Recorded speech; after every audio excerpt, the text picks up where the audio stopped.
Playing the music once you go. Yep, let's do it.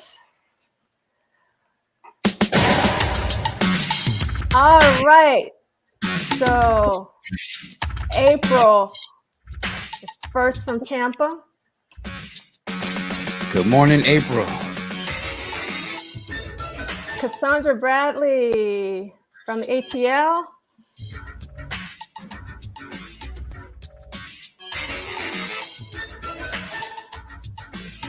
Y'all My here early. very.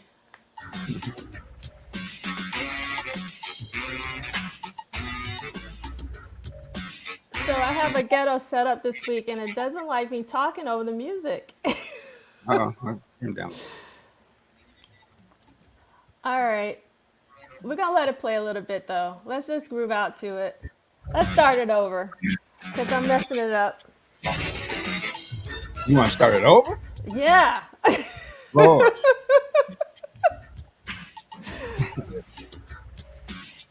The party's not over. Janet.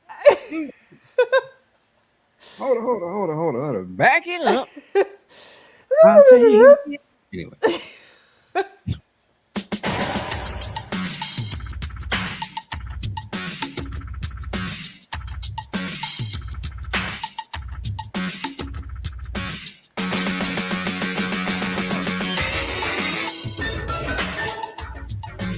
Now that's how you start.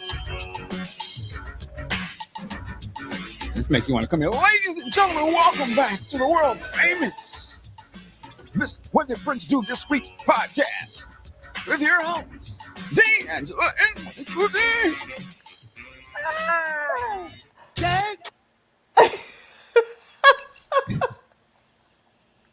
And then you just take over from there, D'Angela. Yes. Okay. So if you haven't noticed, I have a bit of a different setup, and it's not the best. So you have to deal with my setup for the week. But I am so excited to be back with you for week 26 of What Did Prince Do This Week.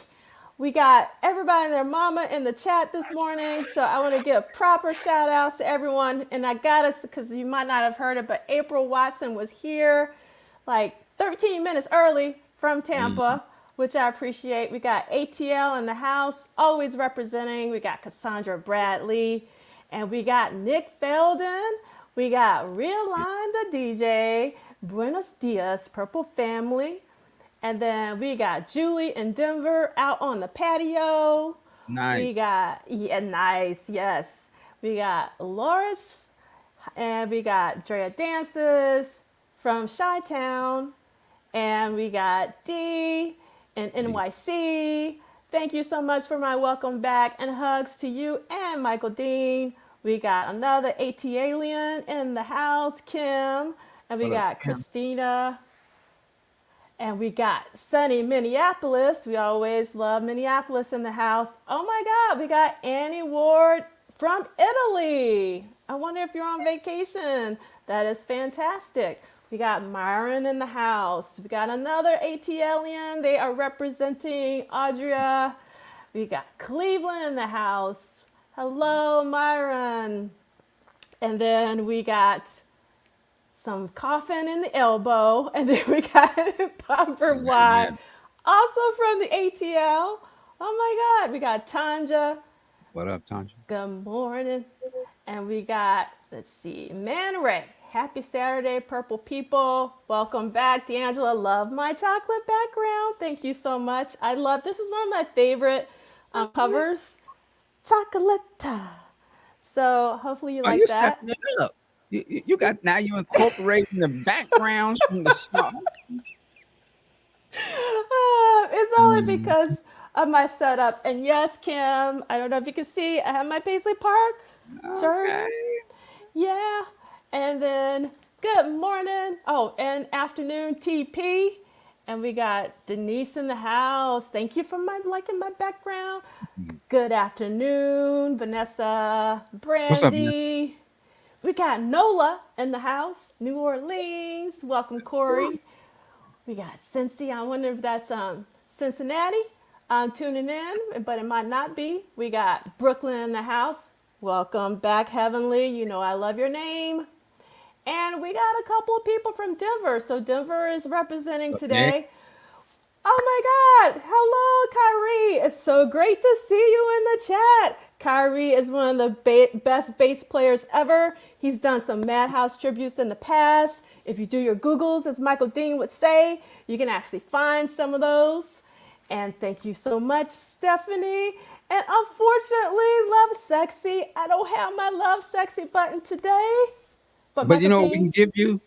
Jake! yes, we could give you that. Yes. Kyrie is in the house, Tanja. Yes. All right. What up, Kyrie? And we got, what's Mary talking about? Love the cover for the Time single Shake. Yes, the cover is fantastic. Illustrated by Steve Park. Just don't like the song. And you know what? We're going to still talk about Shake because I got to respond to the Magnus opus of C. Lee from last week because I got things to say. Because Uh-oh. we don't agree, just so you know. Uh-oh. I'm going to just sit in the background. Sip my tea. Yes. Thank you for noticing. I can't even. Yes, look at that. Purple nails. Coordinate. Yeah, I'm Actually, you coordinating. should have chocolate nails, but we're going to let the purple. Yes, I should have had chocolate nails. Oh, I did not know this. Kyrie is the best hugger in the world. Even though I have had hugs from Kyrie, but I don't know. I'm not a big hugger, just for the record. And I don't pay attention to those kinds of things. Stone Freak is in the house. Thank you so much for being here. So I'm super, super excited. But before we get started, I have to acknowledge C. Lee McInnes for just like spreading wisdom, fun last week. He held it down for me. You ain't too far gone to see that yet. Sorry about that. No. For me, that was the best episode ever for What Did Prince Do This Week. And obviously, we have to give another massive shout out to Violet Brown for also holding it down. So mad appreciation to both C. Lee and Violet. And Absolutely. Kim also says, yes, Kyrie does give good hugs. That's pretty awesome. Okay. All right. They're out here choosing, Kyrie. Yeah. Kyrie has a posse, just so you know. All right. Hey, Yeah. it is. So let's get into this. Oh, but before we get into it, Dia saying getting my CHD enriches my life. I love that. Team C. Lee forever. Unfortunately, C. Lee can't join us this morning because he's at a workshop. He's been workshopping a lot lately. So he can't even be in here in the chat with us. What are we going to do? I don't know. So again, week 26. Michael Dean, can you believe it? Week 26. I can believe it. What? I'm a believer. Yes. What did Prince do this week? And let's see what's going on. Again, remember I told you I got a bit of a different setup. The State of Prince Rogers Nelson is not affiliated, associated, or connected with the What Did Prince Do This Week book club series. And I love this, Brandy. I got to put this up. Always in the spirit. That's right. We try to bring the spirit. Yep. Love this. Violet's face after minute 20 of C. Lee's speech, though, it was priceless. If you missed last week's episode, which is week 25, you got to go back and watch it. It is one of the amazing things. Your life will be better for it. Trust me, it will be. Yes. Good morning, Theo. Thanks for joining us. All right. So everybody should know the spiel by now, but we might have some new peeps. So we have to do this every week, unfortunately. So we're going week to week, not date to date. That only makes sense if you're actually reading. And I hope that you are. And you can follow the detailed schedule. There's a little QR code. There's a bit.ly link. It's also bookclub.polystyled.com. Then you do not need the expanded edition to participate, but the schedule is based on it. See that? Michael Dean got the book. I don't have my book this week. I got my Kindle. And yes, C. Lee took us all to the Purple Church like he always does, Tanja. So, like, if you need some Purple Spirit, that's the episode to watch. Week 25. And then, if I can find my mouse, these episodes are always archived on my YouTube channel, which is Polished Solid, as well as Michael Dean's YouTube channel, which is M. Dean. Yes, Pamela. Week 25 was Fire, Fire. And yes, RGLC Lee is our official Purple Pastor. Truth. Amen. All right. Yes. And don't forget our hashtag. No one has been tweeting to us lately. Maybe we haven't gotten into any controversial stuff, but we'll see after today. And we're going to have, you can do a hashtag WDPDTW. And then if you want to send us anything, particularly when we start talking about the Purple Rain Tour, like any tickets or any stories, or if you want to come in and tell us about your experience at a Purple Rain show, we would love to hear you. You're never late, JD Washington. JD Thank Washington. you so much for being here. Yeah, after seeing your post of the vehicle you acquired, you can be late. I saw that, sir. Salute to you. I didn't see it. So what kind of vehicle did JD acquire? It looked like some sort of Mercedes far outside of my budget in reality, but very impressive. Very Awesome. Well, congratulations, JD, on your new ride. Yeah. All right. And kind of getting the hang of it. We obviously started off with our Times Square, one of my favorite songs off of Times Square, the title track. And let's just break it down for you. Why are we playing Eric Leeds? Some of you guys might be saying, because this song was composed by Eric Leeds and somebody named Prince. So that's why we play Eric Leeds. And Eric Leeds is on the tenor and baritone saxophones, flute. Prince was on the synthesizers, piano, bass, drum, and percussion programming. It was mixed by James Farber. And this, when I saw, like the breakdown, this really reminded me of Madhouse 8 because it's just Eric Leeds and Prince. So this is why this is my Madhouse 24, in my personal opinion. And that's why we playing it, because we started off by, playing Madhouse. So again, we're week 26. And what did Prince do this week? He did one studio visit and one award ceremony. There's another studio visit we're going to talk about, but Prince wasn't there. So I didn't put 2 studio visits because Prince wasn't there. So you have like my logic behind it. Yes, Nick Felden, you got to buy Times Square. Every record collector needs Times Squared in their collection. Is the Paisley Park release from 1990. So yes, Stone Freak, we are going to keep discussing Shake like Database doesn't. I love Databank. Don't get me started on Databank. All right, I love all Which versions. databank are you talking about? I like all of them. I love all of any data. Give me any data bank. Yeah. Do you not like data bank? No, it's not that I don't love. Well, so there's the time version. Yeah. I guess.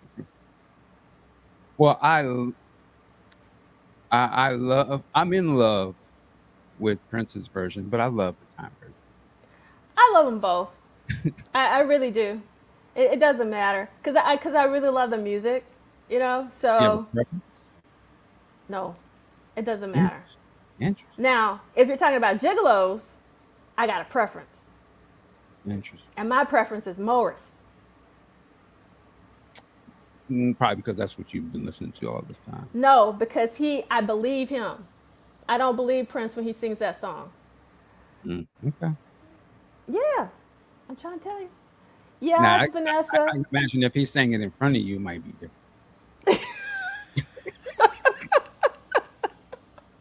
Well, I don't know. I like Morris. Park now. What's that? Say that again? That you said you didn't want to leave Paisley. You're afraid because you didn't want to leave Paisley Park. So imagine him singing that song in front of you. Well, that would be different. Obviously, I might believe him, but I knew he wouldn't be singing it to me. So See, I his think, gift is that you would think he was. That's why it was for me. He wrote this for me, singer. I mean, he was great at that. yeah, he was, but I don't, Anyway, what was I- yeah. It's okay. yeah, no, So, Data Bank, the Prince version is the best. I know. Let's go. no. All right, let's see what Dee's talking about. Does anyone know if Prince spoke, understood other languages? With his fluency in all instruments, I wouldn't be surprised. That is a really great question. Does anybody know? Because that I actually don't know the answer to that, so I'm not going to make something up. Well, Under the Cherry Moon, he spoke a little French, right? I was Yeah, French. Garcon. yeah. But I don't think the pronunciation was. I don't think the French would have approved, but that's Well, just me because the French are really hard. But Purple Cat Confetti is saying shake is good for waking you up in the morning. I can agree with that. Yeah. Yeah, I think that's You true. you don't want an alarm comes. I'm going to turn it off. Ah, good God. Yeah, and Man Ray is saying yes, Michael Dean. So I'm assuming this means that Man Ray is all about the Prince version. Oh, Man, okay, here we go. Myron is with me. Morris's version. Oh no, Morris is not with me. I misread. Bored. No, we Myron, get who's with me? Okay, here we go. Love Sex. Of course, Love Sexy would be with me. Morris sold the song better. That's what I'm talking about. Yeah. All right. Yes, a little French. You understand? And yeah, Vanessa. Panama. Thank you. Oh, Yes. that song is incredible. It's dope. Like for me, Pandemonium is my favorite Time album. Everybody should know this, but just in case you don't know, it is Michael Dean. Now, What Time Is It has my two favorite Time songs on it, but as a whole album, it is all about Pandemonium from beginning to end. Just marinate on that. And if you need convincing, put on What Time Is It, and then put on Pandemonium and see how your body moves. Well, Oh, okay, here we go. Myers with me. He says, I meant Morris Day. Sounds more realistic. See? 2-1 so far. wow. Wow. You know, you Because they thought know that, what's baby. up. That's okay. That's They okay. know what's up. Yeah, I see.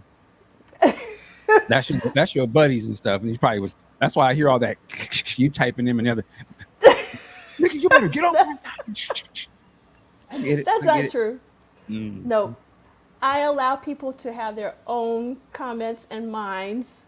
So, yes. All right. So, on Monday of this week, Prince went to the studio, recorded an unknown song that we don't know nothing about, but we're going to read about it from Dwayne's book. And then on Tuesday, there was supposedly a tape that was sent to Sunset Sound for a 24-track transfer of Chocolata, which is one of my favorite Time songs.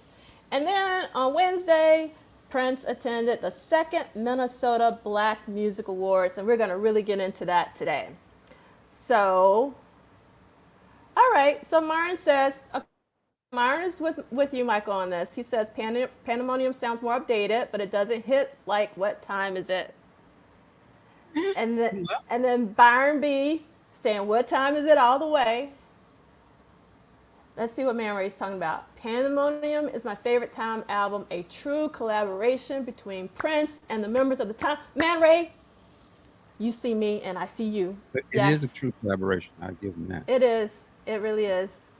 And yes, let the games begin. All right, let's see. While I agree with Michael on What Time Is It, those first three albums were too short and left me hungry. Pandemonium kept me full. JD? See? Yep. That's another thing I like about Pandemonium. Like the party just don't stop. And you know, you got Blondie and Skillet and all those kind of songs. Like high energy. Bang it. Yep. Absolutely. I'm sure. Yes. But it's still Morris like in the lead. And I don't know. I sometimes prefer Morris's singing on the time songs versus Prince. And it has nothing to do with me hearing it first. All right, and let's see I what like that right there. realign. The music on the demo of Gigolos is superb, but Morris delivered a great vocal. Thank I you, can agree with realign that. the Yeah, DJ. yeah. Yep. And then Christina also agrees with JD. All right, so we got our calendar there. I would do like a whole review of June because we're at the end of June, and next week will be in July of 1983. But as you can see, Prince only did 4 studio sessions in the month of June, which just does not compute. I don't think I just that doesn't make any sense to me, but that's according to Dwayne's book. Obviously, more research can be done. That's the reason why we do these things, do more forensic dives, and maybe somebody knows something. So we just want to find out everything that Prince did in June of 1983 because it was such an important month because he was, transitioning to Purple Rain and the filming of the movie and the music and all that. So maybe he was thinking and all that. So, okay. So for the first studio visit, again, it was an unknown song. It was at the Kiowa. Oh, I forgot to change the picture. Kiowa Trail home studio. I'll do that after the fact. Unknown song. There's tracking, vocals. Prince producer, Don Batts, the engineer. And then for the Sunset Sound session, Peggy Mac McCreary probably did the 24-track transfer of Chocolata, and that was done in Sunset Sound, but we're going to read about it and get more details. It's just a really quick overview. And then the award ceremony, again, was the second Minnesota Black Music Awards. We're going to do a deep dive at the Prom Center in St. Paul, Minnesota on that Wednesday. Yes, Kim, I am with you. The June calendar is really about that birthday photo. That's right. Taken by Alan Bolio. And then Myron is saying, just like Tricky, I didn't know until 4 years ago that Morris is the beginning and the rest is Prince. So I think sometimes Morris doesn't Prince's alter ego better. I don't know if you're saying He does it better. does it better. Yeah, so it's really funny, Myron, that you mentioned that because when I first heard Tricky, I just assumed it was all Morris Day because I heard it in real time and I was really young, probably 12 years old, 13, somewhere in there. And it wasn't until I heard Sheila E.'s The Glamorous Life when I listened to it on the headphones, like Prince's vocal track is still left in and you can still hear it. And I was like, what is going on? Like, why is Prince's vocals? Oh, you're like, and then I went back and listened to everything. And then I started picking up on like when it was Morris and when it was Prince. And then I realized, oh my God, Tricky isn't even all Morris Day. And then I got really nuanced. Yes, it was Really my mind just like, starting. it was like crazy. I was like, what? It was, yeah. So Tricky was one of those songs where I was just like mind blown. So thank you, Myron, for pointing that out, particularly for our newbies who might not have experienced that and still might not know that that's Prince because you have to listen to Prince a long time in order to get that nuance because sometimes you can't tell them apart if it's Morris or Prince on certain time songs with some of the background stuff and all that. Hello, Maria. Welcome. All right. Those songs are loaded with, I call them Prince Easter eggs, and just like a I discovery. love that term, Michael. You Prince hear Easter them. eggs. Yeah. Yeah, you hear his voice. It's like, wait, that him? And you can kind of start to tell the way they play the instruments. And, oh, that's got to be the. These are the same kind of drum sounds, and just all these little things you start to pick up on. Yeah, yeah. All right. So we're going to start our reading. And Michael Dean is going to start us off, and we're going to be on page 98. So children, take out your books and turn to page 98, and we're going to read about this unknown song. Michael Dean, take it away. And I'm going to take a page from Byron B. Tricky, my boy. All right, let's go. Monday, June 27th, 1983. Unknown song, tracking vocals, Kiowa Trail. Home studio, Chanhassen, Minnesota. Producer, Prince. Artist, Prince Likely. engineer Don Batts. You'd go to sleep and you'd wake up and the guy had a song written, recorded, and mixed. People don't understand. There's just no way to understand. It's not like anything you've ever seen creatively. It's literally from another place, from another world. And that's why we're still talking about Leonardo da Vinci. And that's why they'll be talking about Prince years from now, because he is one of those guys.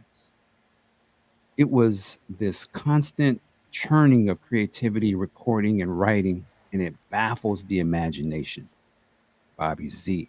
No details have surfaced about what was recorded on this day. Man, love that. Yeah. And then we will be talking about Prince forever. Yes, we will be. And people will continue to do so when we stop talking about him and we're, underground or in the upper room. Well, I'm gonna be uploaded into like an AI consciousness. So we'll be doing a podcast as AI version, cussing people out. That's when I won't give a damn. Crazy. But anyway, I love that. I love that. Okay, let's see what. I'm sure it anyway, can happen. I think it might happen actually. It might happen in our lifetime. I wouldn't have thought that until this year, but anything's possible, it seems, nowadays. All right, Love Sexy is saying, when I was younger, I thought The Walk was Morris and Terry, but I was mid-age to discover it was Morris and Prince talking and singing throughout the song and not Terry Lewis. Yeah, it was a lot of that, and especially in terms of when the call outs for the solos, Jesse and his Prince, and like knowing all of that, it's kind of crazy. And Drea Dances is not AI Michael Dean. yeah, I'm glad somebody's embracing it. it's come. It's here. It Yeah, is here. Yes, Theo, I would definitely be carrying the torch. Then Maria says, I been knew The Walk was Morris and Prince. Yeah, but I'm talking about when I first heard it back in, 82, 83, these songs, and I was 12 and 13 years old. I couldn't tell the difference between those voices until I realized that there were different voices. And then, yep. So we got, yep. California. Uh, But again, I'm glad to hear someone is embracing AI. All right, so we're going to read about our next section, which is Chocolata. And I'm going to read that. So we're going to go to page 98, 99. And I got to take off my glasses because I'm reading off a little Kindle and I can't see. All right, so Tuesday, June 28th, 1983, asterisk. So that means that we think this is true, but we don't really know if it's true, but we're going to go with it according to Dwayne's disclaimer at the beginning of the book. Chocolate is a 24-track transfer. Sunset Sound Studio 2, 11:30 a.m. to 1:30 p.m. Booked 11:30 a.m. to 1:30 p.m. I wonder why he put the booked in there, but I have to ask him that. Producer Prince, artist Prince, engineer Peggy McCreary. I think, let me make sure who I know. Okay, this is Alan Leeds talking here. I think artists absorb stuff and it just becomes part of their computer base, to coin a phrase. How it comes out is maybe even randomly writing a new song that may have an influence that's quite obvious from a Little Richard or James Brown, or in Prince's case, Santana or Sly Stone, but you don't necessarily think that as you're writing. In other words, as the music is coming out and you're playing or writing a song, you're not consciously saying, this would be my Sly Stone song, or this would be my Beatles song, or this would be my James Brown song. It's just a song you feel at that moment, and the input that you're drawing from is all of those influences that you absorbed all your life of listening. Again, this is Alan Leeds. Okay, this is Dwayne writing. This was the only official work on Prince's music done at Sunset Sound until mid-August. It was a 24-track transfer session of the song Chocolata. A transfer like this simply means that a copy of the tape was made. Since Prince was in Minneapolis preparing for the film, this tape was sent to him probably for consideration in the movie. Wouldn't that have been awesome if Chocoletta would have been in the movie? I would Yeah. love that. Which movie you talking about? Oh, Purple Rain. Purple Rain. Oh, okay. It'd have been awesome. See, yeah, I agree. It would have been awesome in Graffiti Bridge too. Yeah, instead of. Jake. There you go. We coordinated. Did you guys see that? We coordinated. That's how you do a podcast. Yeah. From two coasts, West Coast and East Coast. Yeah, that's what we make it. Oh, Maria's saying, I can't see it in Purple Rain. I can. Oh, we got Byron is talking about Skynet is coming. Hello, Deborah. Welcome. Yeah. All right. So I don't want to start another thread, but I'm going to say it. When Purple Rain was released, and I wasn't the biggest fan of the bird. I like the bird now. It's a lot of fun. But I was like, why the bird? Especially because you already had Baby I'm a Star. Like for me, it was like the bird, Baby I'm a Star had similar vibes. And I would have taken a chocolate because I would want more fun. That's just me. Yeah, I think I don't know the bird. I mean, that's just so it's hard to think of it because it's so iconic and the dance, and that was such a thing in the movie. Like as great as I love chocolate, I don't. It's just that there's not there's no dance. Yeah, it's not a dance to it. Yeah, I know. Me too. I'm sorry. I'm agreeing with Lars. Like for me, I love Jungle Love. Like Jungle Love is like. Well, they almost kind of it's the same theme though. Jungle Love, the bird, kind of, can go together. But I don't know, chocolate. It'd be interesting. Chocolate. The thing is, any song that they were doing in those days was fire. Like would have worked perfectly in that movie, in my opinion. So, yes, yeah. I love this, Kim. I should start a D'Angelo's Purple Confessions. Yes. Hello, Lunch with Prince. Thank you for being here. Just hot takes. Dr. Claw. I love this. We'll have love chocolate on ice cream castles. Actually, that would have been fantastic. Ice cream? Yeah. Chocolate. Because I'm corny that way, but that's just me. You know what it would have been too? It would have been a dope B-side. Like if it was a B, it would have because it was such its own thing into itself. That would have been like if it was a B-side during the Ice Cream Castles album, that would have been Lay Erotic City. Yeah.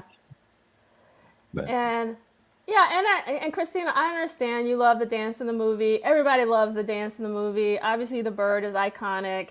I'm just telling you, as a 13, 14-year-old, I didn't want to hear the bird. I was like, we already got Baby I'm a Star. And so I was a little purple nerd back then. Lee Christian, you are hilarious.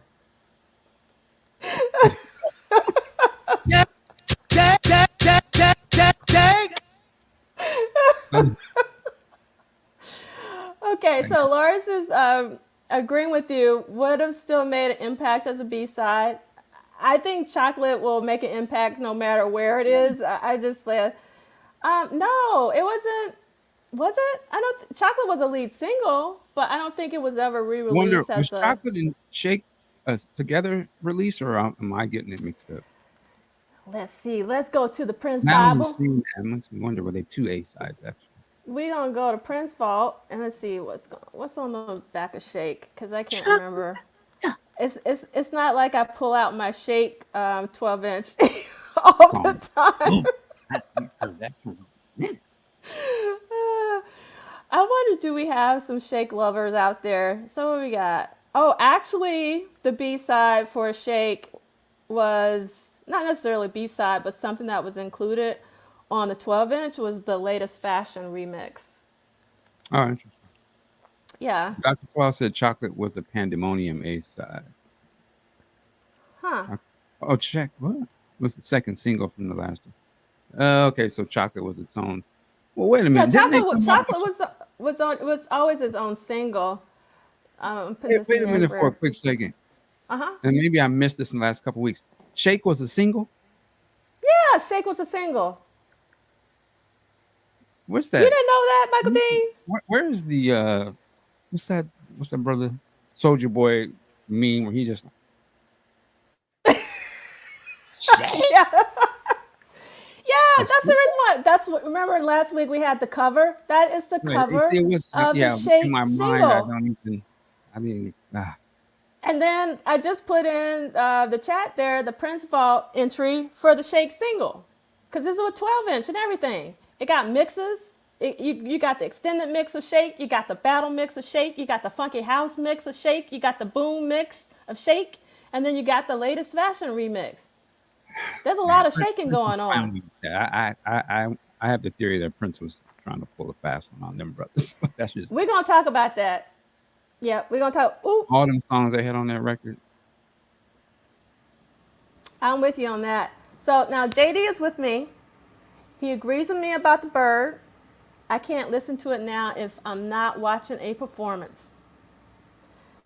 So I'm sure there are people out there who just listen to the bird, but I never go, oh my God, I gotta listen to the bird. What? Yeah. Sometimes I need to listen to Jungle Love. Hold on, wait a minute. Now I'll listen to the bird rehearsals that Prince did before I want to listen to the Times version of the bird. Oh, now we're going deep. Yeah. It's not working. Yeah. I'll listen to the rehearsal of the Prince did, not them. Or the one that was recorded in the warehouse. Yes, that. The one with the other mix. Oh. At the end, he goes, oh, that mix. Yeah. Yeah. It's all about the rehearsals, Michael Dean. Hey, I'm right there with you. Okay, Theo, who bought that? I did. Even though I didn't like Shake, I'm a record collector. And so I'm going to buy it anyway. So I'm going to talk about it, but I'm going to still buy it. You know, I remember seeing it was like a cassette single or something. I remember seeing it. I don't know if I bought it. I was so disappointed. I was like, no, he didn't. And then the mixes don't help. All the mixes, they suck. They don't help at all. So yeah, I didn't understand that time period where they do all that. Yeah. And then speaking of Michael Dean saying Shake is like Tone Loc, the original demo of Jerk Out is really Tone Loc style. Do you agree with that?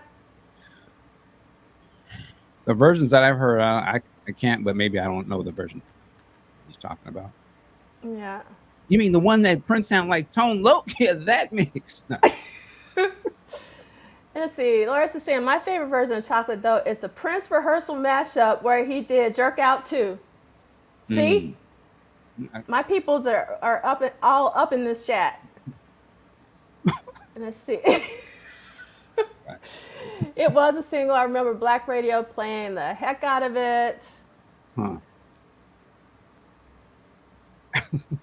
Yes, Lee Christian, you could say a whole lot of shaking going on. Now that rehearsal, depending on which one you're talking about, but I have one that I go to all the time where Prince does the bird. And then, let's see, I enjoy it if I see the bird online or if it pops up or live performances. But Oshun, it doesn't sound like you just got to put it on. You just like take it in whenever it pop up. Let's be clear here. The Bird is the Times Purple Rain song. That's not play around. Every time they gonna play that song, they always play. That's their signature song. It is their signature song, but I personally think it should be Jungle Love. Okay. That's the just other me. one. That's their other signature song. To the masses. Now, to me, the signature song would be like 777 or something. But Oh yeah. To I'm the talking about to world- the masses. Yeah. world, I mean, if I had to choose one song, it would be 777 9311, without a doubt. For the guitar solo alone, but we won't. that'd go be there. like if they did the Purple Rain. If the movie 1999 came out and it was Purple Rain, and they had the time in there doing Dance to the Beat instead of what was on the record. We're gonna Y'all- talk about that. Y'all would be here arguing, Dance to the Beat. It's like, come on, you got 777, all these songs sitting over here. No, but see, you don't understand. we're gonna talk about that because that's what I have a bone to pick with Celie about his essay, and it starts with "Dance to the Beat," but we're not gonna get there yet. Well, We're almost there though. All right, Celia not here to defend himself. But that's okay.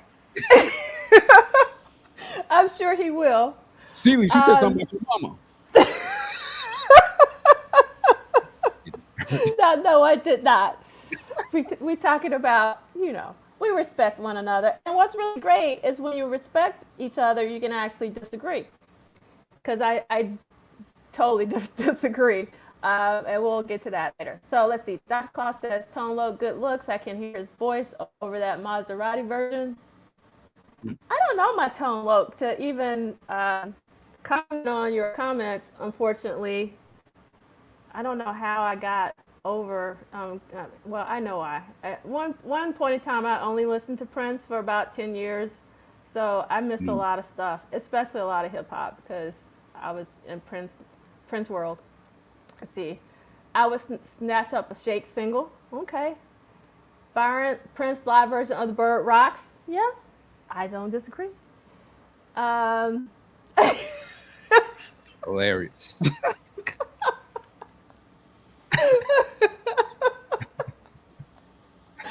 Yeah.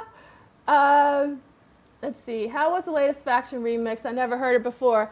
Love Sexy. I don't think it was that good because I never want to go like, oh, I want to listen to the latest Faction remix. You know what? What I'll do this week is actually listen to the single, the Shake single. I will do it, and I will actually just listen to the Shake single, meaning like I'm gonna put on my headphones, not multitask, and just immerse myself in Shake, exclamation point, and then all the mixes, and we'll see if they resonate better like almost 30 years later.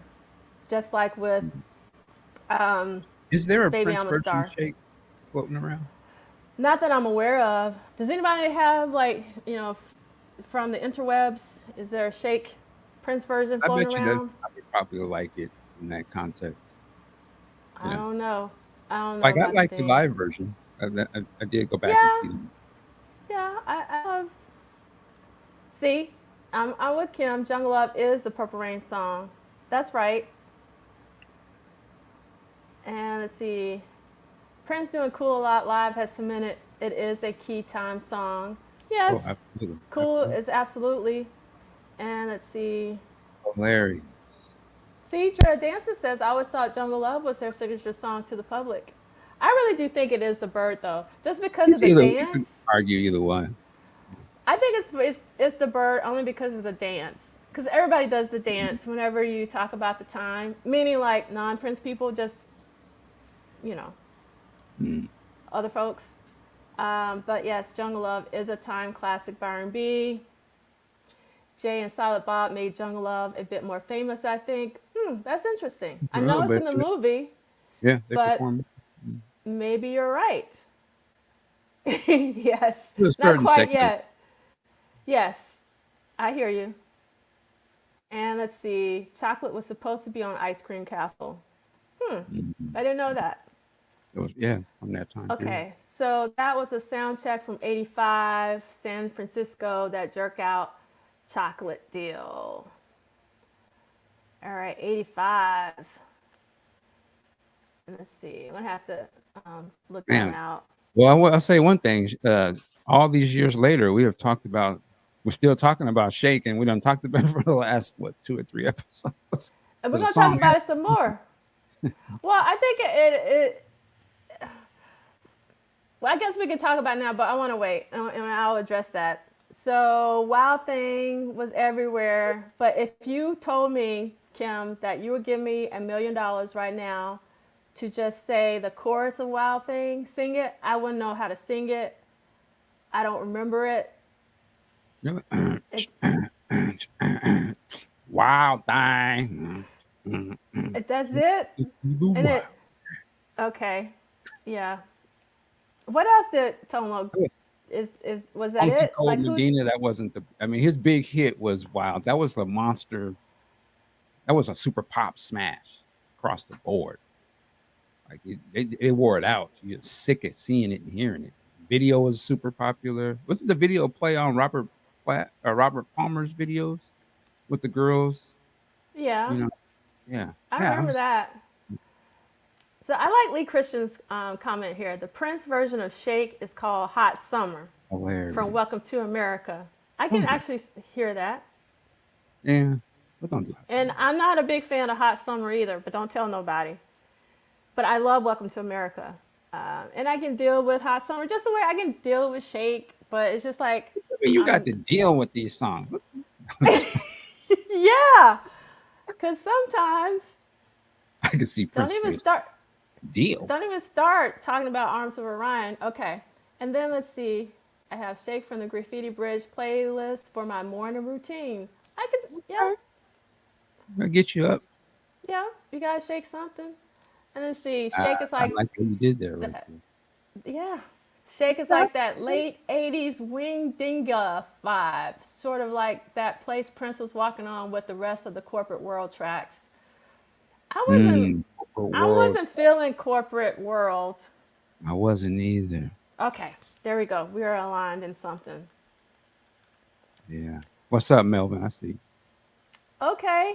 Real I'll honest take saying, skill yeah, over. take skill of the latest fashion any day. Well, latest fashion is summertime thing. So Yeah. I summertime. understand why you're saying what you're saying, but it's something about the latest fashion. I think it's because it's a groove, and I'm very groove oriented, and Hmm. you can just live in a groove all day. And when you catch that groove, I don't That's the know. It's latest. Yeah, I mean, but yeah, that's our summertime thing. It's a very extended yeah. jam. But I hear you. I hear you. Let's The see. scratching and all that. See, we're going down a path with this. When they just started doing the scratching and all that in the record, it kind of pulled me out. Like, Yeah, I'm with you. I don't. then we're dealing with the record at that point. Yeah, really, Byron. I didn't know this. The Bird got a big laugh and Purple Rain was in theaters. Can you say more about that? What you mean? It's And that funny and yeah, yeah, it's funny and Lee Christian says Michael Dean needs to cover Wild Thing a cappella. there. And it says, ooh, Love Sex just listened to Prince Shake live at Rock and Rio performance. Not bad at all. Yeah. All right. And heck no, it was a shakedown. Okay. Oh, of course. Now, I could tell you, I could sing Wild Thing by Jimi Hendrix, but I just couldn't sing or even remember Wild Thing by Tone Loc. What's up, Melvin? It's gonna continue. It's never gonna stop, Theo. I'm so sorry, but That's it's just where I wanna be. Searching for God, drowning. oh my god. I have a friend who's very near and dear to me who loves Arms of Orion. So trust me, I know you guys are out there. Yeah, Prince would not react to us dealing with his tunes at all. I know that. And let's Good. see. Sent so many cease and desist lawyers on our neck after them comments back to what? Yeah. Okay, let's see. Let's see. Mm. Yeah, I mean, obviously, Melvin, they are both the same thing, really. Summertime thing and latest fashion, they are the same, but I love them both because again, that groove is a groove I can live in forever. So he could create 4 or 5 more songs from it, and I would still be like, that's awesome. So let's see what I like funky music saying. If y'all gonna give Prince credit for all their success and give him credit for that epic failure of Chocolate House Mix track and the promo video, which has some super cool visuals of the band. I don't remember Mm. the Chocolate House Mix track. I didn't really like a lot of the mixes, to be honest, Yeah. around this time, especially around like 90. So, yeah. Oh, so JD says Michael's right. Just looked it up, and Wild Thing got #2 on the Billboard charts. Mm. Obviously, I know the Arms of Orion posse is very strong. So thank you for letting us know, Chanto. that there's a lot of Arms of Orion love out there. It's just not for me. And then let's see, Byron says the audience got a kick out of seeing Morris dance the bird. Morris was hilarious. I mean, for me, Morris made Purple Rain, but we won't even get into that either. All right. And then Anisha says, Shake the Bird and the Walk are movement jams. The time is timeless. I love the way you wrote that and say, yes, Arms of Orion sung by Vicki Vale and Bruce Wayne. That's right. Yes, Drea is with me. Correct remixes. Yes, D. Yes, I loved all the maxi singles, even if I didn't like some of the mixes and everything. Yeah. Okay. Show love. Okay. Here we go. And we're going to end with Just Say No to Arms. Thank you, Tanja. Next week, I'll have the Arms of Orion button. So Please don't. Drowning. I would quit my own podcast. I was like, it's like, Searching for God. Searching for God. no. Here we go. I'm with D. Arms of Orion made me want to put my hands around my own neck at the time. Not a fan. Yes. MBG 12-inch was fire. Yes. New Power Generation. But now every time I hear New Power Generation, I hear Bold Generation. It's been kind of erased a little bit by Bold Generation. I can just imagine that Prince thought Arms was going to be a classic movie ballad and win an Oscar. I remember thinking, what the F is this when I first heard it? Exactly, Robin. I thought that too, but come on. Did it grow on you, Michael, When or you were get you older just immediate? and you get more, you get more sappy a little bit. It's like, you know what? I see where he was going with that.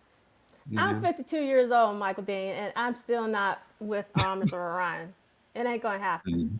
I'll be 80 years old. Well, and you're I'm in still a not gonna... successful marriage, and I am not. So this song can give me hope. Okay? But Michael Dean, it sounds so depressing. It doesn't sound hopeful to me. Well, again, remember this Batman, and so he's going through some things. You know what I'm saying? Like, and it drags. Like, it just takes you down. And I'm like a high energy kind of person. I don't want to be brought down.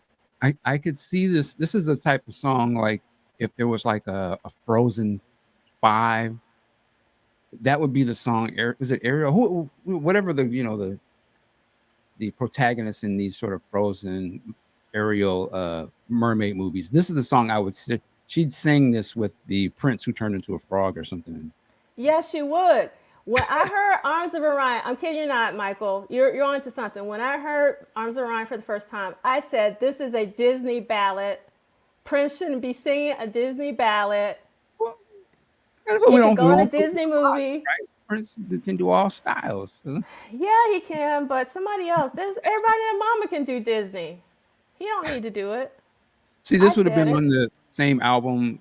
You had Arms of Orion, Graffiti Bridge, that Kumbaya, sort of vibe that he could give out sometimes. I'm with it. I'm with the corny stuff. This would have been the Wizard of Oz. This would have been Graffiti Bridge. Exactly. I'll take Graffiti Bridge over Arms of Orion any day. Oh, wow. Look at this, Tanja. So Tanja said, we would mute you, Michael, by accident if you got an Arms of Orion button. Tanja? Even though Vanessa says, yes, Michael, we need a sound bite for Orions. Please don't encourage, Michael. We got...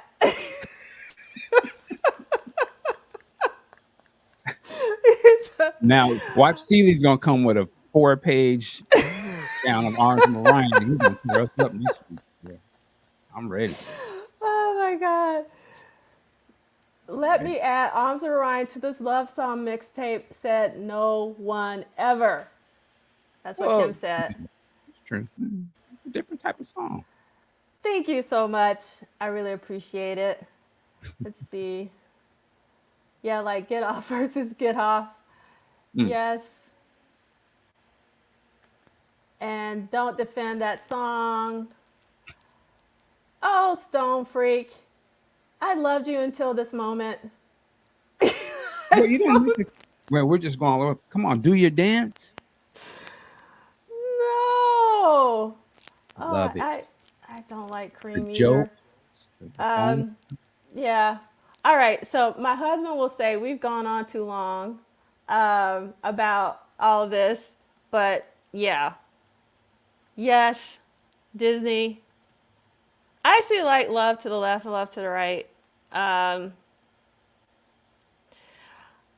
so Byron, I still think Purple Rain is too slow. Don't get me started. We'll talk about Purple Rain when we need to talk about it. Oh my God, Brandy, your 10-year-old self loved Arms and still does. Yes, Wow. innocent. Okay. Well, I'm with you, Theo. I love Graffiti Bridge, the film, for various reasons. Yes, it is as hilarious as a Love Sexy Button. Yes, I actually like I Love You and Me, and it was far superior, Great song. Brian. Great Very song. good song. Yes. Hello, I Am No One. Are we talking about Solo? All right, let's see. Okay, the song Graffiti. Ooh, Christina, say it isn't so. So, Christina says Graffiti Bridge drives her crazy. I've heard that. Let's see. Man, y'all just know about that special. uh, exactly, Brian. Who says they want to put all your Arms of Orion people out there? Like, do you just like you're walking down the street and you go, "Oh my God, I really need to listen to Now Arms of you got Orion jokes. right now." Don't do that. It's disrespectful. I know. Okay. Um, let's see. Uh, Rashida's comment right there. Oh, when you get to it. Let's see. Oh, yes. Okay. I don't know how we got here, but don't get me started. I'm not going to say anything. I'm just going to put this comment on here, but I could talk about the line for 24 hours. The one where Bonnie's in it and not all those horns. Okay.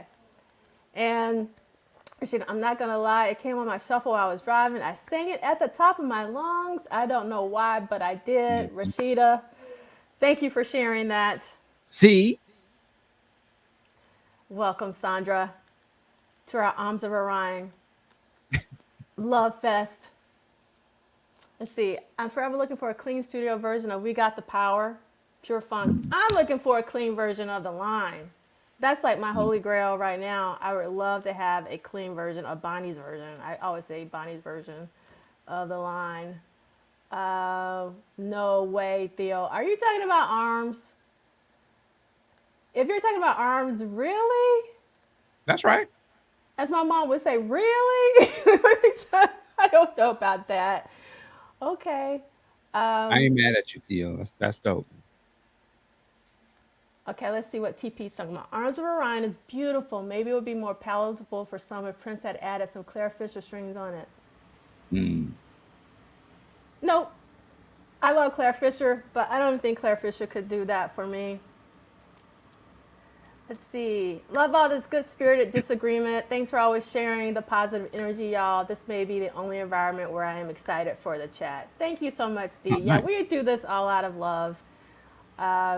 We all love, we're here because of Prince and Prince's music, and we love Prince's music. And some just hits, in different ways for some people than others. But that's what's fun.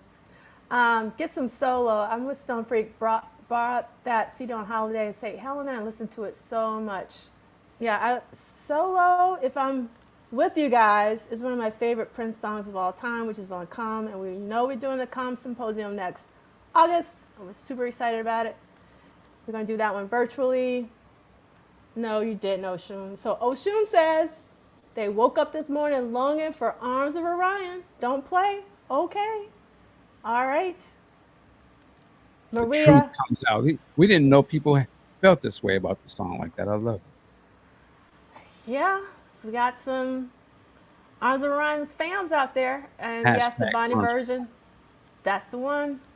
Mm. I don't disagree about this, Christina. The song Graffiti Bridge sounds like a Broadway tune. It does. I'm with Graffiti you. Bridge for me is the end of Return of the Jedi with the Ewok song.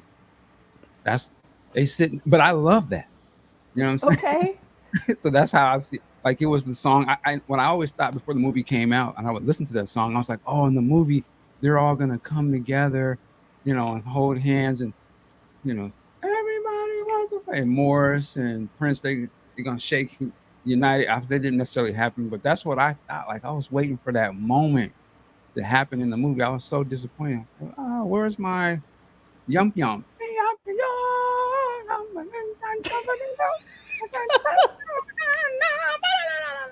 Anyway, see, geeking out. Oh my God. So Audra and I are kindred spirits. No Disney Prince, only Mm, Rude Boy Prince. I'm mm. with you. Let's see. Let me see if we got, yes, the line. Yes, we need the line on a super deluxe release. Um, oh, we got a long. So, when I was a teenager, working at Mickey D's and Arms of Ryan came on and the PA Music, and I sang the entire song, including the instrumental part at the end. That song is beautiful. Aw, thank you for sharing that, Love Sexy. Oh, okay, here we go, Lee Christian. Thank you for clarifying. No, I meant get some solo from the Cream CD. Oh, Hilarious, okay. hilarious. Got it. Got it. Thank you for clarifying that. Uh, well, I think we all would do this, Byron, but if we had a time machine, we would definitely go back and see a Prince concert again. Mine would be Love Sexy or Mm. the Nude Tour. That's me. Let's see. I would just get some solo in the mixtapes as it's a minute and a half long. And let's see. I like funky music. Says Jerk Out is from the Ice Cream Castle era as well. Like you mentioned earlier, Prince would jam with the Revolution on these during sound check rehearsal. Imagine the Ice Cream Castle LP with both Jerk Out and Chocolate. I actually like this idea. I'm not a big fan of Ice Cream Castle, the album, so I'm really looking forward to the symposium we're doing next year, which is going to be Erotic City 40, to hear some people talk about Ice Cream Castle, because it's my least favorite time record out of all four. Wow. That's just me. I hate the way it starts. But we're not okay. We're going down a rabbit hole, but I love rabbit holes. But some people don't like rabbit holes, so I'll just leave it there.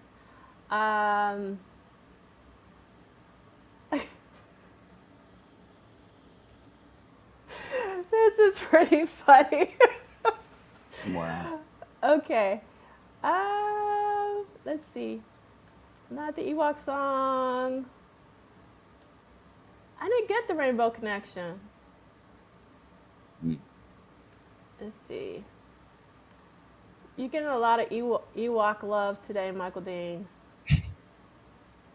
Force is strong. And Elisa says, you're right about the Ewok Star Wars Kumbaya song, but it was way worse than Graffiti Bridge. It does make you clap, I guess.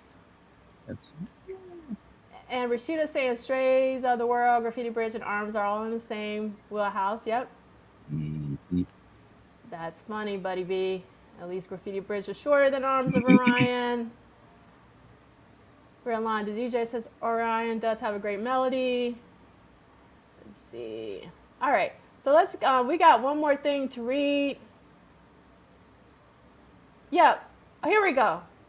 KMS 1984. I'm trying to keep up with the reading. What page y'all on? So we're about to start reading page 99. And Michael Dean is going to read about the second Minnesota Black Music Awards. Oh. And while he's doing that, I'm going to put the banner on, if I can find it, with the, that's Michael Dean's website. But this is the URL for the book club where you can find the schedule. So just go to bookclub.polysonic.com/schedule. You can see it. But let's get our reading on. All right, here we go. Wednesday, June 29th, 1983. Venue was Prom Center, St. Paul, Minnesota, second Minnesota Black Music Awards. Once again, Prince was honored in his hometown, this time as Musician of the Year. He gathered his band to perform DMSR in 1999. Although Dez had repeatedly left and Wendy had already been rehearsing with the band, it is unclear if she was present for this gig. All right. So what we're gonna do now is actually, so in the slide deck, which you can always find at the bottom of the book club website, which again is this, on the front page, all the way down at the bottom, and most of the images, if have like links you can click from, and when you click on this link, you're gonna go where I'm about to take you. So let me see if I can find what I want. Okay. So I was able to find from the Minnesota Historical Society the actual program from the Black Music Awards at Prom Center, and you really can't see this. And the reason why I didn't put it in the slideshow is that it's actually copyrighted, and so I didn't want to put their copyrighted material. This is from their website. Again, you can go directly to this and download the PDF for yourself and all of that. But I'm just going to go back to my screen here, and I'm going to read it to you, and you just have to take my word for it. So tonight's program at the second annual Minnesota Black Music Awards. I'm trying to find my mouse. Here we go. The presentation of the Black National Anthem was by Kennedy Barber. The musical selections were presented by the Sounds of Blackness, and musical selections presented by J.D. Steele Singers. Movie excerpts from Say Amen. And then they talk about some other stuff. I'm going to go down. I'm not going to read everything. Then it says a musical selection presented by Alexander O'Neal. R&B musician slide presentation. And then it says presentation of R&B and rock and roll awards. So let me scroll down some. See anything else interesting? So gotta take my glasses off. The award recipients for the rhythm and blues category, and I'm not gonna read all of them. I'm just gonna read the names that we know, are Terry Lewis. Again, this is rhythm. Oh, let me go back. So actually, I didn't notice this before when I looked at this earlier this week. So the award recipients underneath rock and roll is Dez Dickerson. So that's really cool to see. Award recipients under gospel are J.D. Steele and Fred Steele. And under jazz, award recipients are Dale Alexander. And everybody should know who Dale Alexander is. Michael Dean, who is Dale Alexander? Who's a bass player? I know the name. You got me. Are you a Madhouse fan? Okay, so I know that's where the name's from. Okay. So Dale Alexander was the drummer during the tour Live? Okay. live. That's Dale Alexander. So he won a jazz award.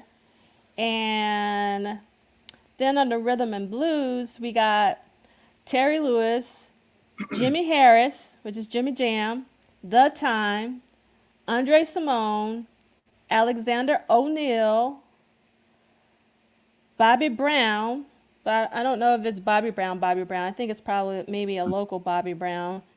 And under special recognition, we got KMOJ, which Prince talks about in the Beautiful Ones autobiography.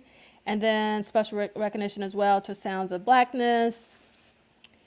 And then with the award presenters, one of the award presenters were the Girls. Do you know about the Girls? Is that the Andre Simone? Yes. Yes. So that's the group that Andre Simone produced, and they were CBS recording artists at the time. And let me see what else we got in here. We got, let's see, it's a See lot in here. the girls, the girls that I know though is the girls that was on Uptown Records. Oh, I see. I don't know those girls. Why is If it this like game it's should like play, yeah, I will time for play. Yeah. my computer's acting a little janky. So Oh, that's okay. So we got some of it. Let me see if I can find it while we're talking, and maybe we'll come back to it. So anyway, I just wanted you guys to know that you can actually read a lot about that second Black Minnesota Music Awards. But the thing is, you can't find any video because if you look on YouTube, there's one that's listed that says 83, but it's not 83, it's actually 84. So there's no known footage that I'm aware of from the 83 Black Minnesota Music Awards, and I would really love to see that footage. Um, that would be a so I'm kind of footage that I could see turn up on like a documentary or something. Yep. Kind of Yep. awesome. Yeah, I think it would be kind of awesome. All right. So let's go back to our slideshow. And how are we doing on time? We're doing pretty good on time. I'm surprised, Kim, you haven't given us our time check. But hopefully this won't go where it's supposed to. We talked about that. All right, so I did find this article on thecurrent.org called Honoring Minnesota Musicians. Award shows are gone, but the Hall of Fame lives on. This is by Jay Gabler from December of 2017. And I'm going to do a little bit of reading. African American music from Minnesota was celebrated from 1982 to 1998 at the Minnesota Black Music Awards, launching at St. Paul's Prom Center and later moving to venues including Orchestra Hall and the Orpheum Theater. The awards spotlighted an especially visible period in Minnesota black music when the Minneapolis sound ruled the airwaves from coast to coast. Some of the special moments were the Prince performances for certain, says Pete Rhodes, who founded the awards and led their revival in 2010 through 2011. 1987 was a good one with the reunion of the time after they had disbanded. That would be great footage to see, the 1987. And then Rhodes also fondly cites 2010 when Mint Condition returned to rock the ceremony they'd first graced when they were just teenagers. The end of the Minnesota Black Music Awards, says Rhodes, was due to basically the whole music market changing as well as a lack of real support from some of our cities. The music scene overall really did not give us the support that we needed to sustain from a monetary standpoint the awards. Rhodes says a documentary about the awards drawing on archival video footage is in the works. Now, I know something was released with a lot of the footage, but I don't know if that's what they mean by the documentary or if that was just like a snippet. Because you remember Kanisa or Darlene Eastley actually posted the video. And I know Pete Rose is kind of active on social media, and he might even be reviving the Black Minnesota Awards. But I don't know if that. I would love to see like a proper documentary. I agree. Yeah. So, hey, Law, thank you so much for Law? talking about the girls, which is not the girls that Andre Simone produced, but I think these are your girls, Michael Yeah, Daniel. The it's, girls produced, I wore that album out right there. okay, with a Y, because the girls that Andre produced was with an I, produced by Al B. Sure, who along with the good girls from LA who had the biggest hit with Your Sweetness, both opened the door for the 90s girl groups who would dominate and go further than them. Yeah, and yeah, we were talking about this lot. Some of the footage of the town reunion is actually on YouTube. Oh, that's good to know. So the 2007 footage, that's good to know. We have to seek that out. Thank you for letting me know. And then we're going to just sort of talk about what has Prince done so far with the quickness, because things have been kind of moving slow in June of '83, but 52 live shows, one after show, 33 studio visits total. We added one this week, 24 songs tracked because of the unknown song. And we're not going to go over all these songs. We've seen them every week from week to week. But now we have this unknown song from June 24th. So 2 award ceremonies for the year so far, 1 TV show and 2 rehearsals. So we got our TV taping of Solid Gold. I just love saying Solid Gold. It's one of my favorite shows. It doesn't get talked about enough. And then we got our 2 award ceremonies, and then we got our 2 rehearsals. All right, so I want to go back to last week and talk a little bit about Ceely's gracing us with his presence. But before we get into Shake, I really love this quote that Ceely shared with us by Joyce Carol Oates. And the original quote is, "The great enemy of writing is interruption." And Ceely put a twist on it and said that the great enemy of writing, he substituted productivity with writing for all arts, is interruption. Now, I know, Michael Dean, that you're also an artist because I know you make music. I know you also write, but I also know that you have a family. And I know that one of the things that's been really hard for me as an artist, because like as a kid, I used to draw. I drew every single day like I was breathing or sleeping or eating. And, you know, even with a lot of my Prince scholarship and podcasts and all this kind of stuff, it takes up a lot of time. And like, how do you balance, you know, like family life, work, and because I don't know about you, but like the purple world just calls you. Like you just kind of like compelled, like you just go, like you might be doing something and you just go like, I really want to work on this instead. You know, why am I working on this? So how do you negotiate that? Because it's a hard negotiation for me a lot of times. I just make time for it the same the same way I make time to go to work every day. That's sort of why I came up with Work It Like a Job. You know, it's like, well, if I don't have to think about going to work, I just do it. Then I'm gonna try and take that same energy and not have to think about me doing these things that I like to do and just do them. Um, and that's a part of it. The other, I will say this though, as an artist, and you always wrestle with that time. At this age, I realize, though this may sound corny, but I believe this. My true artwork that's going to affect the world more than this podcast and all this other stuff that I do is my family. Yeah. So actually, I'm sort of more like realizing what my real art is, and that's to make sure that they're good. So this is just me having fun and in doing something that brings me enjoyment. So I'm always make time to have some enjoyment. We have to make time to do things that help us mentally. So, but yeah, it can be a struggle. Trust me, I've spent many years like, okay, I got to set aside time for this, or I got to deal with family. Now it's just like, what, I release the stress about it, and just, I don't have any expectations necessarily. It's not my job on one hand. So, that releases a little bit of it, but Yeah. but yeah, what he said is certainly the real deal. You can be Yeah. interrupted, and everything can go to wash. Anyway, Yeah. So Lee Christian is asking, where can we hear Michael Dean's music, please? you know what? Go to the YouTube page. For now, I would say you can go onto there. That you'll see some of the songs on there. Absolutely. And Law is saying balance eventually comes, but when some kind of success comes, it definitely helps. In these last 10 years, God has rewarded me and my career because I put my family first. Yeah, family always comes first. There you go. Yep, most def. All right, so I do want to respond to Ceely's brilliant, and again, this is the cover, Michael Dean, of the 12-inch of the single of Shake, because it was released. And I'm going to read a little bit off of Prince Vault.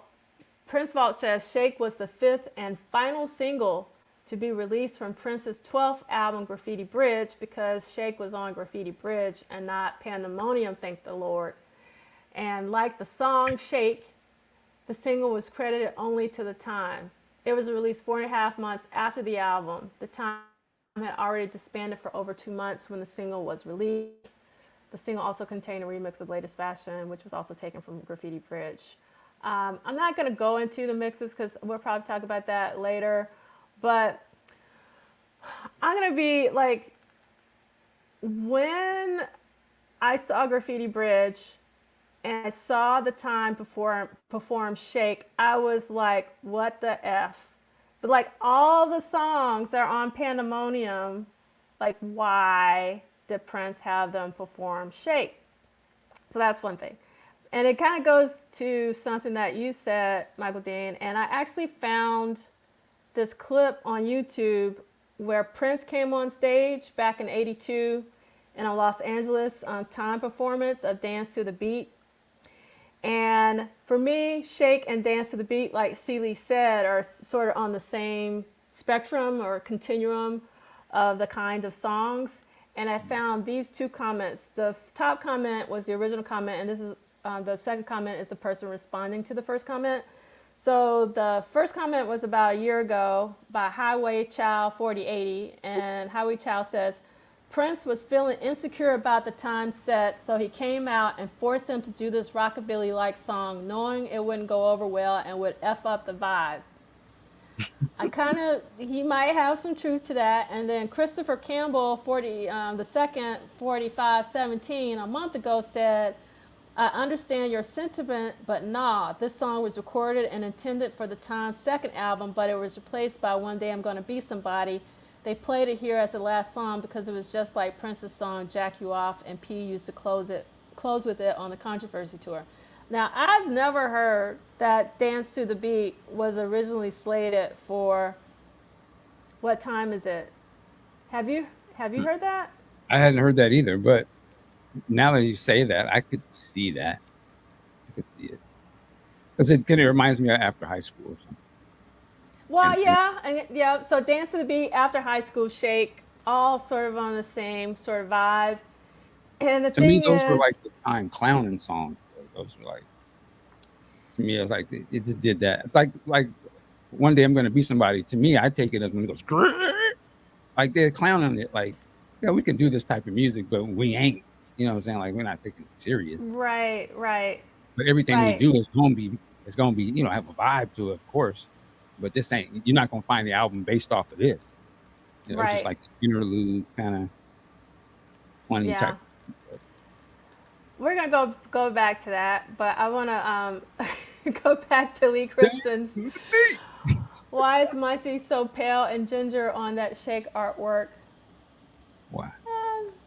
I never noticed that, and it also He might actually be kind of this. looks like Steve Park a little bit.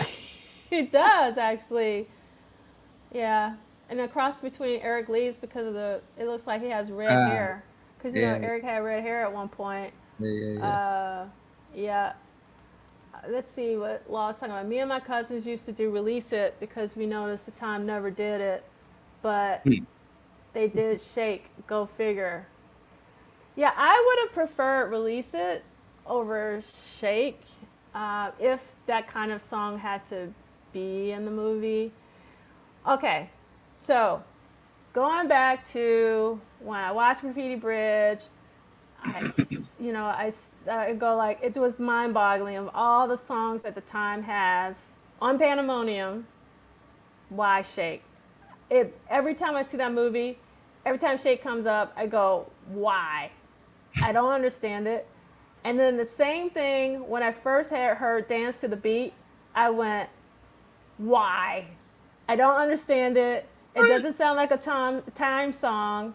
Shake doesn't sound like a time song. Dance to the Beat doesn't sound like a time song. I can understand After High School. I can also understand One Day I'm Gonna Be Somebody, because I actually like One Day I'm Gonna Be Somebody, but I think it's because of what you're talking about in terms of it being kind of funny and humor and all that. But Dance to the Beat specifically, as well as Shake, I don't feel that they're time songs. Now, if you go back and you listen to C. Lee's fantastic essay, he says his argument, and please correct me, C. Lee, if I'm wrong, or Michael, if you interpret it differently. C. Lee's argument was that Prince and the Time can do whatever kind of musical genre that they want. And like for me, it's not that I just want to put the time in one genre because like Blondie and Skillet is obviously like more rock than funk. So I'm not saying that the time should only just do funk, funk, funk, funk. I think the time can do rock because you got Jesse in the band, right? And I love those like high energy, what I call rock songs. But Dance to the Beat, it's just an inferior song, period. I don't care who does it. It's just like a standard fare. And I feel the same way about Shake. It's just like dun, dun, dun, dun, dun, dun, dun, dun, dun, dun, dun, dun, dun. It's just like a genre song. You know what I mean? It's just and I was just like, why is the time doing the song out of all the songs, that they could perform in Graffiti Bridge? So I understand Celi's point that, you know, black musicians in particular should be able to do whatever genre that they want. I'm not debating that. I wholeheartedly agree that the time should be able to play whatever kind of genre that they want. I'm just saying that the actual songs, like Shake specifically and Dance to the Beat, are not time songs. They don't feel like time songs to me. But the time can do whatever they want. I mean, in terms of any genre, but that's me. How do you It's feel like, about that, Michael Dean? well, I originally agree with that. I guess it's like, Prince has songs like Horny Toad, Jack You Off, and things of that nature. And I feel like he gave the time a little bit of their type of songs like that. Well, y'all gonna do Dance to the Beat or After High School, Shake. But I just like, even though Prince has those type of songs, and you don't see, like, Prince never gave his main performances. He never spotlighted, like, he didn't do that song. He didn't do one of those songs in Purple Rain. Like, if Prince would have got up there and did Horny Toad or he didn't do one of those kind of off song. I used to hate to use the word off, but he kept his stuff was always on point. Like, yo, these are burners. I'm only doing the burners. Let's not play around. Not to say he didn't have all those other songs back there. And I think with the time I feel like he was like, yeah, y'all killing me in real life. And y'all done killed me in Purple Rain. Y'all not gonna kill me this time. Like, Yeah. I'm gonna make sure y'all gonna. But then again, you could argue Prince had Tick Tick Bang, and I wonder, because in the way it's presented in the movie, Tick Tick Bang is supposed to be the song you're supposed to have the reaction we're having to Shake. In the Right. movie Tick Tick Bang, the way the audience has you, I wonder. But when Prince made that song, though, and he's performing it for real, he doesn't want you to have that reaction. Like, he's totally Tick Tick Bang is supposed to be a banger, I guess. But to me, that would be the closest Prince ever had to one of those songs, like a Shake, that was performed out front. But in the movie, it's supposed to kind of be the song where you shake your head at the kid, like, that ain't it. But I don't know. Again, some people love Shake. I get it. I prefer to hear the songs from me personally, that I love of the time, and they can do anything they want. Yeah, like I said, they can do. So for me, it's not really that these songs are in different genres, because I like Rockabilly Prince. I just don't like these songs with the time, and it's not the genre; is actually the song structure, and because I feel like they're more formulaic, I guess, when it comes to genre. You know what I mean? Yeah. If I'm expressing myself. So Law is saying it. Yes, it was intended. Think about it. Prince was following the Times theme of having at least pop swing song to showcase their versatility as a band. Hence the whole "we don't like new wave." I know it was intended, and like I said, I love that. The time should not be put in the funk box. I'm not saying that they actually did expand beyond just rockabilly. They went into like some more harder rock tunes, but those two songs in particular, they just really make me cringe. To me, And my then draws is rock. It's just funk. It's just jam. yeah, You know what I'm it saying? was but that's like an incredible song. Um, yep, I agree.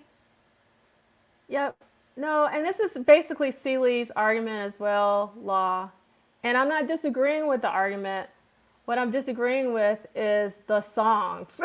I'm not talking about the genres. It's actually those two specific songs. They could do whatever genre they want, but those songs are just not what I call the top of the top in terms of incredible songs. That's me. Um, I love this. Yeah, it was no Ronnie Talk to Russia. And I love Ronnie Talk to Russia, even though I know a lot of people hate that song. And Law says, I love both versions of Tick Tick Bang. Yes, Robin, Shake feels like a throwaway. Oh no! Just like the movie. Okay. Yes, we are still on Shake. We cannot move on, Maria. I'm so sorry, but Shake I had Dawson to. grip. Yeah, it's on a grip, and I had to respond to Seeley. So maybe we won't talk about Shake next week, but okay. So I like funky music. And saying "Dance to the Beat" was an outtake from the first LP, which makes more sense than it being on "What Time Is It." This is an interesting point. It might be saying a general audience would like Shake because it's a little lightweight, and keeping with GB's idea that depth is important but overlooked. I like that argument, Lee Christian. That's a good. Yeah, but the general audience at this point, in my opinion, associates the time with Jungle Love and the Birds. So they're not going Right. into this not knowing who they are. You coming in with an expectation when you see Graffiti Bridge, because they just had, they had one of the most iconic movies of that generation coming into this. Yeah. And Real Line the DJ says the Graffiti Bridge soundtrack needed a non-biased executive producer to make sure the chili sauce was on fire. Always enjoyed the film more. Yeah, I actually agree with this, Mary. I thought that Prince's performance of Tick Tick Bang was one of the highlights of the Graffiti Bridge movie. It's actually, when I think of Graffiti Bridge, it's actually one of the first images that pops in my mind is his performance of Tick Tick Bang. Thank you, Kim. So I get you, D'Angela. Formulaic songs that maybe would have worked with another artist outside of the Purple World. You got it, Kim. You understand what I'm talking about. And Law says, that's how I feel about Kiss when they did I Was Made for Loving You. I absolutely hate that song, but understood why it worked. Disco was hot and they needed a rock song that incorporated the new thing. Let's see. I think because the outcome is ending of the original time Ice Cream Castles is undervalued. No, but no, not for me, Myron, because I was listening to these albums in real time and I didn't like Ice Cream Castle in real time and I still don't like it. Just FYI, for context. And let's see, Robin says, Prince can do any genre, but within the genres that he's covered, there were some clunkers. Shake is a clunker among his rockabilly tunes. It happens. Let's see. JD, it's almost like Prince was trying to compensate for all the attention the time received from the Bird and Jungle Laurel, virtually stealing the show. This is an interesting point, JD Washington. I think that's a possibility. And Prince was that petty. Like he was. Yes, He would do unfortunately something. there was Petty Prince. You took, And did you then, give? yes. And see, I like funky music, says Jesse Johnson said on Quest on Supreme that Prince would use the Times records to take jabs at other artists, i.e. Devo. Okay. And Anisha says the songs delegated were strategically selected because Prince didn't want to be upstage. However, it was too late to dim the Times' shine. And Vince is saying, I'll be honest, I do not like Shake, and I was shocked that it was released as a single. Yes, Law. Prince ran and jumped into a split during Tick Tick Bang. That alone had me for the movie. Yes. All right, so let me see where we are in our time. We're getting close to winding down today. And I'm going to flip to these. Oh, and so this is from Prince Vault. All praises to Prince Vault. We love them so much. And Dance to the Beat is an unreleased song. See, this is what, like, I need more information about Dance to the Beat because, according to Prince Vault, it's an unreleased song by the time, played live a few times in early 1982, and believed to have been written by Prince. Prince guested with the time on the song on February 16th, 1982, at the Roxy Theater, West Hollywood. So that's where that clip is on YouTube at First Avenue. And on First Avenue, Minneapolis. And the track was most likely not recorded in the studio as it was designed as a simple upbeat track to warm up the audience and get them dancing. It was not intended for their next album, What Time Is It, or any other project. The song remains unreleased. So according to Prince Vault, this song was never intended for an album, Dance to the Beat in particular. So I know some other people have been saying different. So I wonder what it is. All right, Law saying how D'Angelo feels about Shake and Dance to the Beat is how I feel about most of the new Power Soul album, but that's for another day. Yes, They give me it is. Yeah, we don't want to get Michael Dean started. All right, so again, I'm going to add more songs to the accompanying playlist from last week. There's so many songs that were talked about when Celie was on that I need to add and haven't done that yet. So just let you know, I will be adding more songs. And then this week, I'll probably be adding more songs to this as well, but we got an accompanying playlist. And next week, for week 27 of What Did Prince Do This Week, we are just reading one little bit. It's just going to be the July 1983 part, and it's going to be pages 100 to 101. So that's where we are with our book. So Woo! thank you, ladies and gentlemen, and everybody who joined us. We really do appreciate it, and we hope you enjoyed our pretty, I think, spirited debates with respect and love, because that's how we like to roll. And I'm sure some of you guys are going to pull out your arms of Orion right now and feel that love. So I hope that you do. And I hope that you join me and Michael Dean for week 27. What did Prince do this week? Next week. Michael, what you got for us? Work it like a job. You guys be good. Peace. Peace.